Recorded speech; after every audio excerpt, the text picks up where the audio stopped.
ফরিদপুরে গভীর রাতে প্রবাসীর স্ত্রীর ঘরের আলমারির ভেতর থেকে আটক এক স্কুল দপ্তরি। ঘটনাটি ঘটেছে সালদা উপজেলার বড় খারতিয়া এলাকায়। আটক ব্যক্তির নাম মোহাম্মদ আজাদ শেখ। তিনি স্থানীয় একটি সরকারি প্রাথমিক বিদ্যালয়ের দপ্তরি হিসেবে কর্মরত। স্থানীয়দের দাবি, মঙ্গলবার দিবাগত গভীর রাতে প্রবাসীর স্ত্রীর ঘরে প্রবেশ করেন আজাদ। পরে এলাকাবাসী বাড়িটি ঘিরে ফেললে ঘরের ভেতর তল্লাশি চালানো হয়।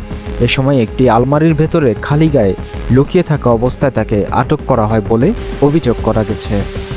ঘটনার একটি ভিডিও ইতিমধ্যে সামাজিক যোগাযোগ মাধ্যমে ছড়িয়ে পড়েছে। ভিডিওতে দেখা যায় কয়েকজন যুবক আলমারির ভেতর থেকে আজাদকে বের করার চেষ্টা করছেন, আর আশপাশের লোকজন মোবাইল ফোনে সেই দৃশ্য ধারণ করছেন। স্থানীয়দের ভাষ্য অনুযায়ী প্রবাসীর সন্তানকে স্কুলে আনা নেওয়ার সূত্র ধরে ওই নারীর সঙ্গে পরিচয় হয় আজাদের। পরবর্তীতে তাদের মধ্যে ঘনিষ্ঠ সম্পর্ক গড়ে ওঠে বলে দাবি এলাকাবাসীর। অভিযোগ রয়েছে, ঘটনার পর স্থানীয় একটি প্রভাবশালী মহল অর্থের বিনিময়ে আজাদকে ছেড়ে দেয়। তবে এই অভিযোগের বিষয়ে এখনও আনুষ্ঠানিকভাবে কিছু জানায়নি প্রশাসন। এদিকে প্রবাসীর স্ত্রী ঘটনাটির সত্যতা স্বীকার করে জানান, রাতে বাড়ি ফিরে তিনি আজাদকে ঘরের ভেতরে দেখতে পান। পরে প্রতিবেশীরা বাড়ি ঘিরে ফেললে ভয়ে আজাদ আলমারিতে লুকিয়ে পড়েন।